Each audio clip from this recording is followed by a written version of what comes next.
Sedicom, ikigo ca Diocese nkuru ya Bujumbura co kumenyesha amakuru. Ese Kristo yomenyekana?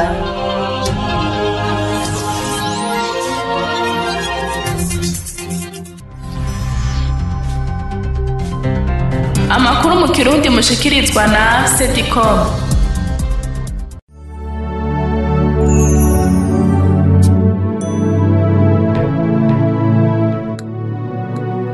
Amahoro mwebwe mwese bakunzi ba Diocese nkuru ya Bujumbura, sangwa ikaze muri ano makuru yo kuva ku igenekerezo ry'umunani gushika igenekerezo rya 14 Ruhuma. Amakuru mukurikirana kuri wezi 3 akaburungu Diocese de Bujumbura akaburungu BI no ku murongo wa 93 n'ibice bibiri vy'Radio Colombe imisi yose ya gatatu kuva igihe cy'isaha 12 z'umugoroba. Ano makuru kabagizwa hanini n'ihimbazwa ry'umunsi mpuzamakungu wahariwe gusabira abagwayi. Idoni yayo ni mukanya utrade kaze ndi kumwe na Emmanuel Ndagijimana. Nitwe tugira tuyabashikirize.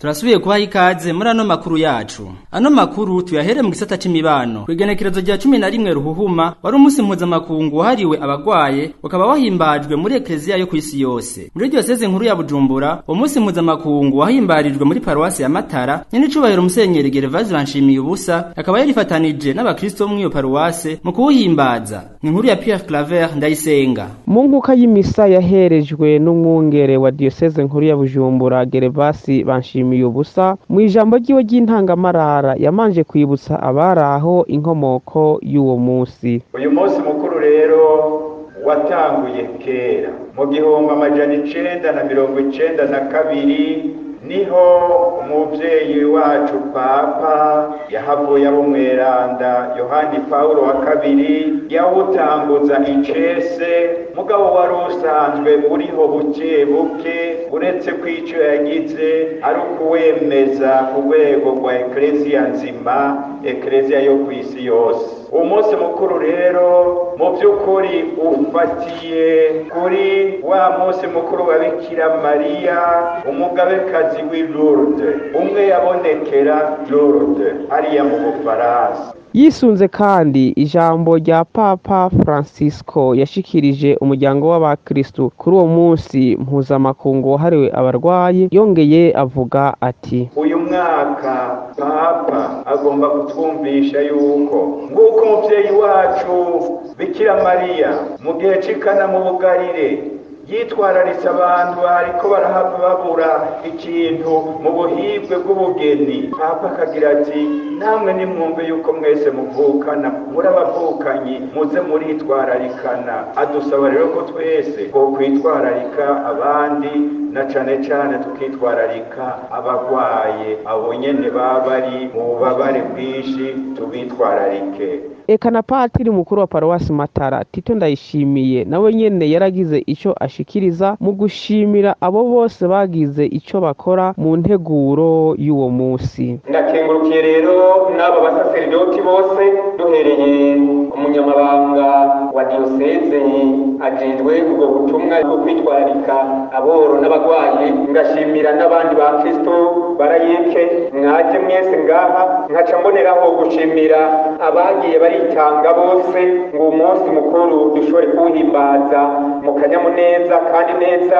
Nyuma y'inkuka ya misa haciye habandanywa isangiramutima ku barwaye bari basanzwe bari mu bitaro by'ababikira bene Mukama riri ngaho i Matara. Tubamenyeshe ko uwo munsi mpuzamakungu wahariwe abarwaye wari watangujwe n'igisabisho cari kimaze imisi 9, aho muri ico gisabisho abakristo bakoranije udufungurwa tugenewe abarwaye basanzwe bava mu mibano itandukanye igize Paruwasi Matara. Ku bwa Sedicom, Petero Karaveri Ndayisenga, Paruwasi Matara. Pierre Claver Ndayisenga turamushimiye. muri paruwase ya Magara uwo munsi mukuru w'abagwaye abakristo bo ku mashure yose bawuhimbarije ku ishuri Tabariro rya Kirundo mu nkuka y'imisa y'igihe c'isaha 4 zo mu gatondo. Inkuru dushikirizwa na Jacqueline Habonimana. Umunsi mukuru wahariwe abagwaye muri paruwase Magara wahimbarijwe ku ishure rya Kirundo aho hari hahuriye abakristo bo ku mashure yose akukira paruwase Magara. Nkuka ya misa y'igihe c'isaha 4 kaba yaherejwe na patiri mukuru wa paruwase Magara Innocent Banjatuyaga. Musiguro yiwe ijambo ry'Imana yabwiye abaraho ko uyu munsi mpuzamakungu atari umugwi kanaka canke umuhari kanaka wahariwe abagwaye. Tumwumvirize. Beza b'Imana kuri uyu munsi mpuzamakungu wahariwe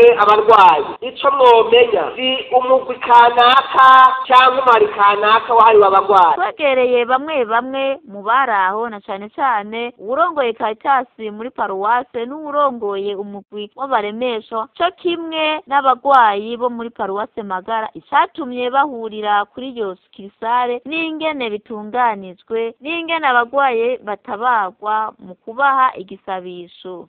Cyatumye duhura kuri iyo sikirisare isa nuko ari sikirisare iri hagati na hagati rero kugira ngo twese bose boroherwe kuhashika nuko abasaserdoti bacu umusaserdoti yabikoze yaragerageje arahimiriza abakristo nabo nukuri basidukanye n'iyonka barawitabira rukira umuryango w'abakristo turanezerewe cyane eka n'abakristo bose bari banje guhimbaza uwo munsi baragerageje kwitabira ibyo basabwe n'abasaserdoti bacu mu kuzana amashikano atandukanye bagerageje kugaragaza akanyamuneza bafise mu bukene bwabo ko kwifuza gusangira canke kwerekana ingene bitwararika bantaho nikora mu mibano yose. Nk'ubutumwa bwacu dusanzwe turemesha abagwayi tukaremesha abakristo dukorera ijambo ry'Imana mu kubabwira yuko Yesu ari wakiza ndashashara umuntu yituye Imana afishe kwemera no kwizigira umukama mutabara. Turanezerewe kuri uyu munsi mpuzamakungu hari abagwaye kera twahora dutumutwe tukaza hirya no hino mu bavumu mu bindi ariko turanezerwa cyane n'ukuntu turemeswa ari hindemesha baraza bakadufasha bakadusengera hanyuma Yesu nabagakora none umunsi rero twifatikanize n'abandi bose bari hirya no hino reka twaje twisongora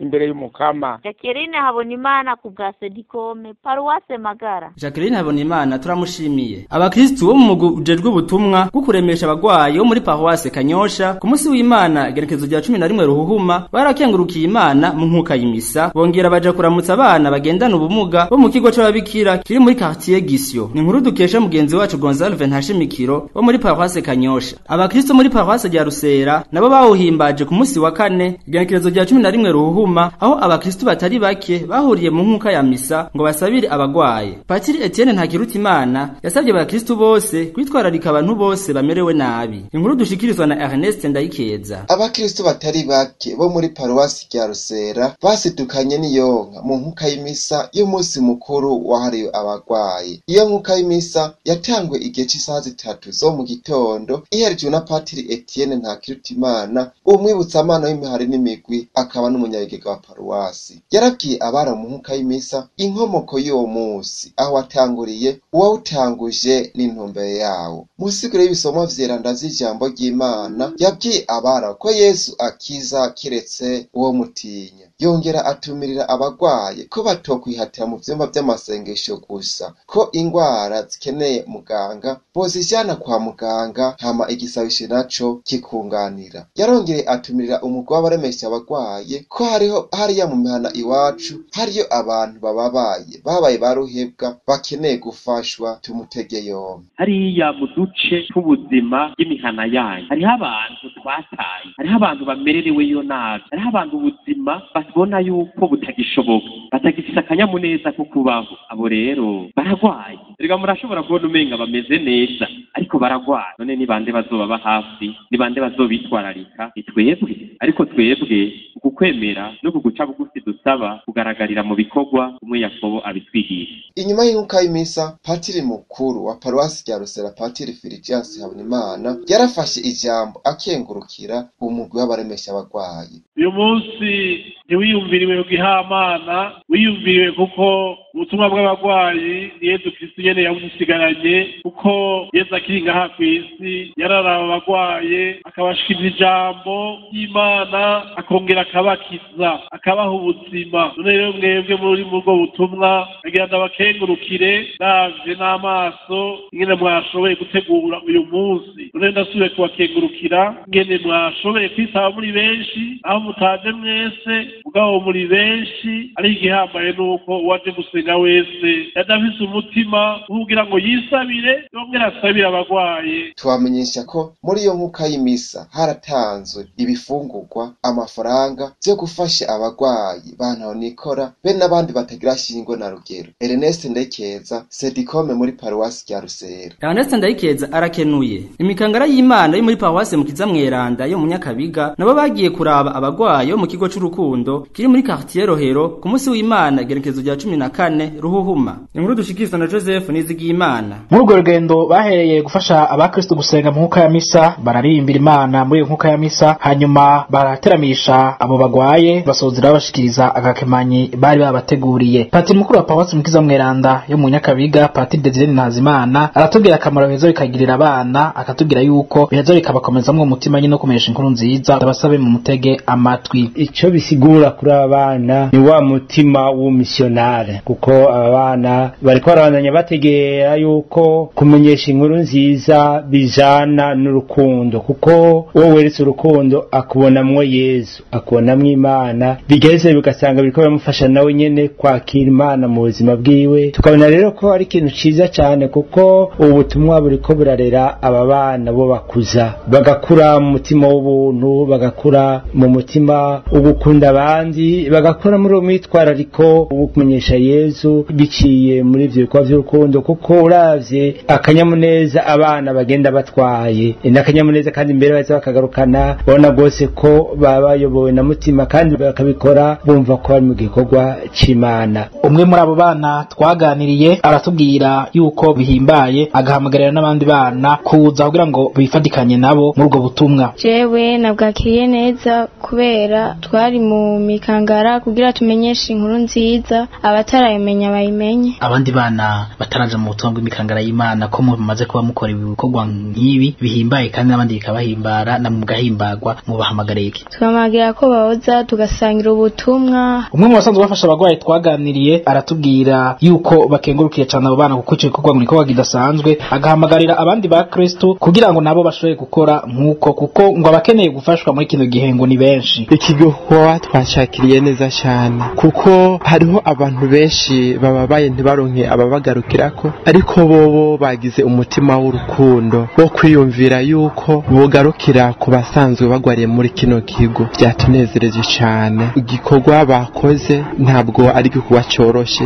kuko bagikoranye umutima wo kwitanga. Batweretse urukundo badufitiye kandi bafitiye n'abagwayi. Ico nosaba nuko abafise ico batanga nuko bogira ico baterereye kugira ngo bafashe Yezu ari muri bo. Evrine Batungwa naso kwindemesha z'imikangara y'Imana ngaho muri Paruwasi Mukiza Mweranda mu Nyakabiga, arakengurukira abavyeyi b'iyo mikangara y'Imana kumwe n'abasaserdoti baheza bakabafasha kugira ngo bashe kurangura ubwo butumwa. Abona uhera ko gukengurukira cyane n'abavyeyi barungika abana b'imikangara y'Imana bakaza ngaha kuri Paruwasi, tukaca dutera kamo n'abo bavyeyi batararungika abana babo ngo baze mu butumwa bw'imikangara y'Imana ko bahomba vyinshi. Nico gituma tubasavye ko abavyeyi batarabarungika ko bo nyaruka bakabarungika kugira ngo bafashanye n'abandi mu kumenyesha inkuru nziza ya Yezu Kristo. Abasaserdoti bacu nabo nyene turabakengurukira cyane, nibo batwama hafi mu butumwa. Joseph Nizigiyimana kubw'ibikorwa vya Papa byo kumenyesha inkuru nziza ya Yezu Kristo mu Burundi. Tubandaniriza no makuru mu gisata cyo kwemera. Kuri uyu munsi wa gatatu igenekerezo rya 17 Ruhuma niho Ecclesia Katolika yose yahimbaza umunsi wa gatatu w'iminyota, umunsi winjiza abakristo muri ca gihe gihambaye c'ikarema.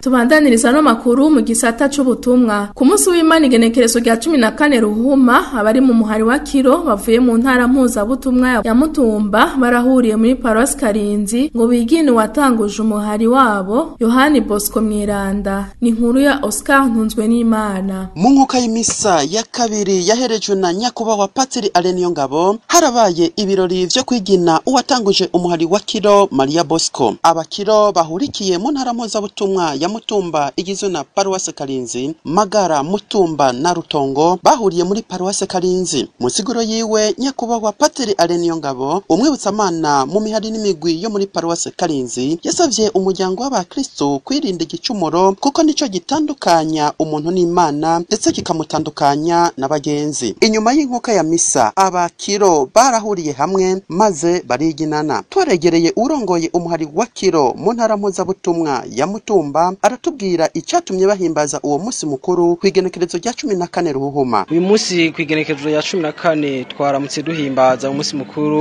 w'umuvunyi wacu Yohani Bosco nkuko bisanzwe tuhimbaza ku itariki ya 31 z'ukwezi kwa mbere, ariko twashimye kubishira ku itariki kubera ko hariho integuro z'ibindi byari bidufatiye. Rero abakiro twahuriye muri Paroisse Karinzi twakwiginye turatamba turatarika umunsi mukuru urangiye neza. Eka twaregereye kandi bamwe mu bakiro baraho baragaragaza akanyamuneza. Wari umunsi mukuru wagenze neza cyane na kamwe mu ntangere ku bakiro. Rero n'abandi bakiro tubasaba kubandanya ubutumwa abandi bakiro bakinjira mu muhari wa Kiro. Karakanyamuneza ntangere byari biryoshye cyane, ico gituma dutumirira ugwaruka abakuze inararibonye abato bose kugira ngo baze twifatanye muri ubwo butuma. Twabamenyesha ko mu misa y'ivyo birori Ecclesia yo mu Karinzi yagabanye abakristo bashasha babatirijwe bangana 11. Twarangiza kandi tubamenyesha ko Paroisse Karinzi yari yatewe iteka kuri uyo musi na nyakubahwa umwungere mukuru wa diocese nkuru ya Bujumbura Gerevazi Banshimiye ubusa, aho ari we yahereje inkuka ya mbere ya misa y'isaha 1:30 yo mu gitondo. Oscar Ntunzwe n'Imana, Sedicom, Paroisse Karinzi. Arakoze Oscar Ntunzwe n'Imana. Abakristo bo ku gisata c'Inyarucamo muri Paroisse Bukwavu bari mu kanyamuneza ku munsi w'Imana igenekerezo rya 14 ruhuma ko kwakira umumenyeshamana arangurira ubutumwa mu gisata ca Bugorora. Inkuru ya Terence Bukeye Impundu.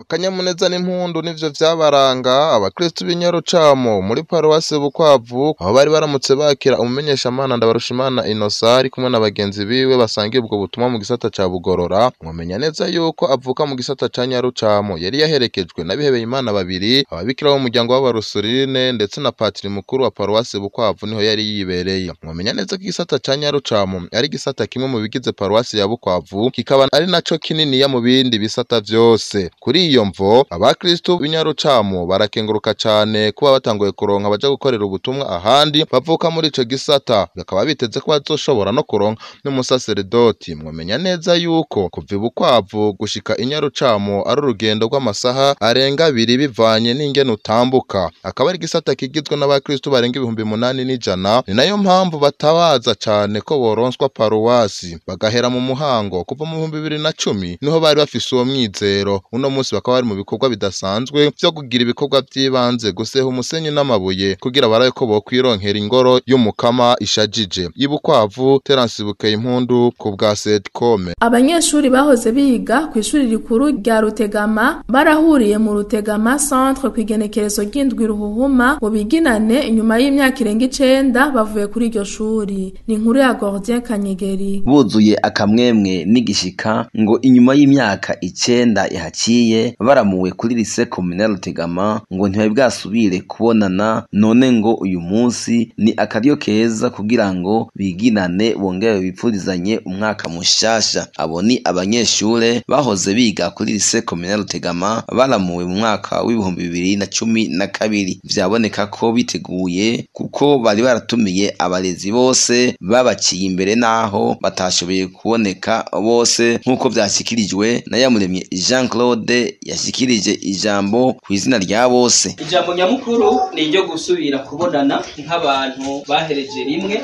baramuriwe rimwe ngaho kuri lycée communale Rutegama, kandi tugaca tugira ko tunipfurizanya umwaka mushasha. Uwaserukiye abarezi Bigirimana Ernest nawe ati turabashimiye cyane, ati turabonye ko turi bandera gakura, ati kandi mwese mwarateye imbere. Bwa mbere no gushima igiciyumviro mwagize, no kuri si bose bogikora, no kuvuga yuko n'abarimu twabanye neza, rero ubuzima buguma butera imbere, kandi twebwe twabasize nk'abarimu turabona ko atari ko mukiri, bona abarimu ari bandera gakura, uko abo twazireze bakiri bato, no kuri uko nababona kera siko ndababona. Abanyeshuri barangije urubanza rwabo biyemeje guhuza ababatanze gutsindira kuri lycée communale Rutegama ndetse n'ababakurikiye, bakazotuma ko n'abarezi bose babaciye imbere, hanyuma bakazopfundika ikintu kidasanzwe ku bwa Sidikome Kanyegeri Gordien Paroisse Munanira. Tugushimire Gordien Kanyegeri. Imvukira za Paroisse Mukobe iri muri diocese nkuru ya Gitega zisanzwe zirangurura imirimo yazo mu gisagara ca Bujumbura zarahuriye mu nama yagirishijwe na patiri mukuru wa Paroisse Mukobe Patiri Terence Nahayo ku munsi w'Imana igenekerezo rya 14 Ruhuhuma. Iyo nama ikaba yabereye muri Paroisse yitiriwe Augustino Mweranda. Alexis Niyonkuru. Iyo nama ikaba yatanguye isaha 2 z'agatondo ku civugo kivuga kiti twiyubakire Paroisse yacu, irongowe na patiri mukuru wa Paroisse ya Mukobe Patiri Nahayo Terence. Kaba bararabiye hamwe ingene boteza imbere Paroisse yabo na burya isanzwe ari Paroisse nshasha. Kaba twaregereye patiri mukuru wa Paroisse ya Mukobe Patiri Terence Nahayo, akaba yaratubwiye intumbero y'icyatumye bafata urugendo rwabashikanye kuri Paroisse yitiriwe Umweranda Augustino. Intumbero nizibiri zatumye dufata runo rugendo tuje kuraba abakristo barangurira ubutumwa ino muri diocese ya Bujumbura basanzwe bakoranira mu mubano nyene kuri iyo Paroisse. None izo ntumbero nizi zibiri, no kuvuga tugomba kuraba uburyo twokwiyubakira Paroisse yacu, hanyuma icya kabiri naco nakaryo ko guhura kugira ngo twiginane umwaka mushasha haciye ukwezi kumwe utanguye. Twaregereye ubusanzwe aserukira imvukira za Paroisse ya Mukobe Hakizimana Yohani Bosiko, akaba yaratubwiye ivyo bashoboye kuyaga kuvyerekeye ubuzima bwa Paroisse. Byari ngombwa ko adusigurira ingene amashikanwa dutanga, imperezwa dutanga, ingene bikora mu buzima bwa Paroisse, bica bituma rero twumva ko gutanga imperezwa ku bakristo canke ku mukristo ari ngombwa. Ikindi gihambaye rero twashitse ko ni kijanye n'inyubako y'isengero, yaduteguye ko tuteza kumva ko Paroisse ari iwacu, n'igikorwa cyo kubaka ingoro y'umukama ko ari iwacu, tukakibamwo mbere tukagihimiriza. N'imvukira za Paroisse ya Mukobe twashoboye kuvugana, bakaba batubwiye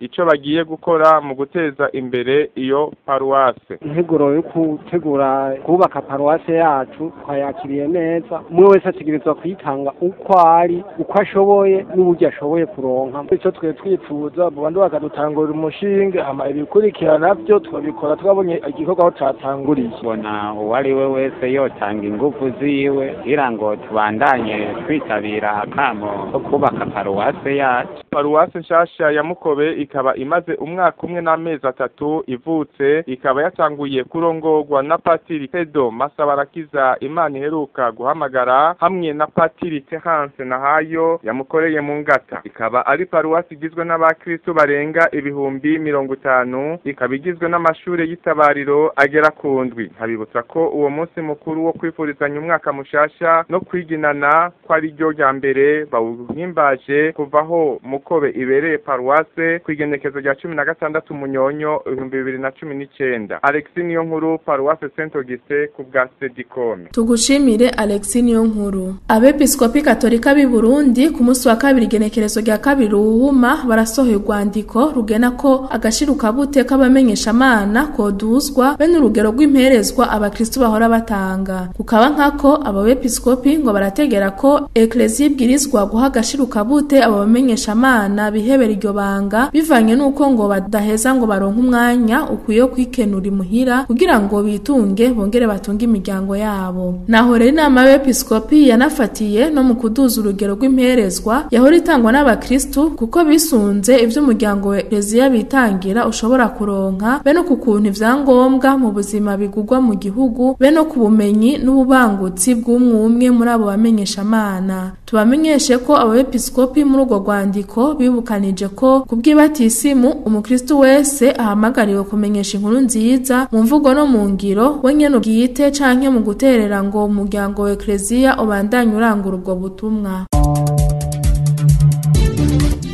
Amakuru twabateguriye akaba ari ngahagarukiye. Shimira mwebwe mwese mwafasha akanya ko kuyatega abiri, bagenzanje badufashije kuyatororokanya, namwe turabakengurukiye. Odwate kaze ndi kumwe na Emmanuel Ndagijimana. Nitwe twari ko turabashikiriza, tubipfurize kuroranirwa mu byanyu byose.